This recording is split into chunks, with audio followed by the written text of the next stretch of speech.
नमस्कार मंडळी, तुमच्या यूट्यूब चॅनलवरती सहर्ष स्वागत।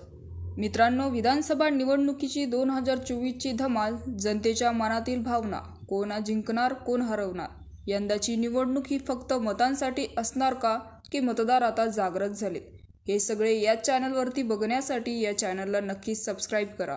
तर मित्रांनो, महाराष्ट्राच्या राजकारणातून सर्वात मोठी बातमी समोर येत आहे।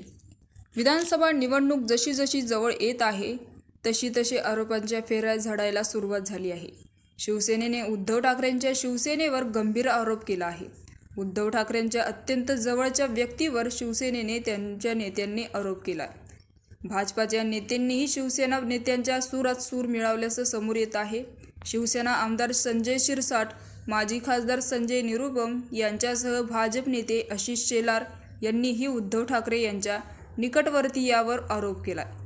शिवसेनेतून बाहेर पडलेल्या बहुतांश लोकांनी शिवसेनेचे तिकीट विकायला जात असल्याचा आरोपही केला जात आहे। नारायण राणे, राज ठाकरे यांनीही हा आरोप केला। राज ठाकरेंनी तर शिवसेना सोडत्या वेळी शिवसेनांमध्ये पैसे घेऊन विधानसभेची किंवा महानगरपालिकेचे तिकीट दिले जात आहे असा आरोप केला होता। हे सगळे उद्धव ठाकरे असे आरोप करूनच राज ठाकरे देखील बाहेर पडले। या सर्व नेत्यांनी आरोप करताना उद्धव ठाकरे यांना लक्ष्य केलं। संभाजीनगर पश्चिमचे आमदार संजय शिरसाट यांनी उद्धव ठाकरेंचे सुय्य सहाय्यक रवी म्हात्रे आणि माजी खासदार विनायक राऊत या दोघांवर टीका केली आहे। संजय शिरसाट यांनी आरोप केला की विनायक राऊत यांच्या मदतीने रवी म्हात्रे हे पैसे घेऊन पक्षातील लोकांना पदे विकत आहेत।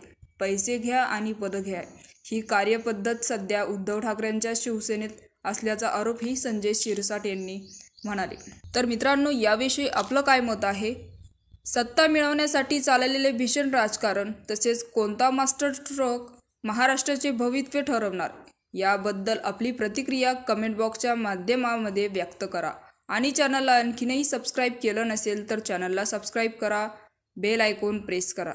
भेटूया अशा नव्या व्हिडिओसह। तूर्तास धन्यवाद। जय महाराष्ट्र।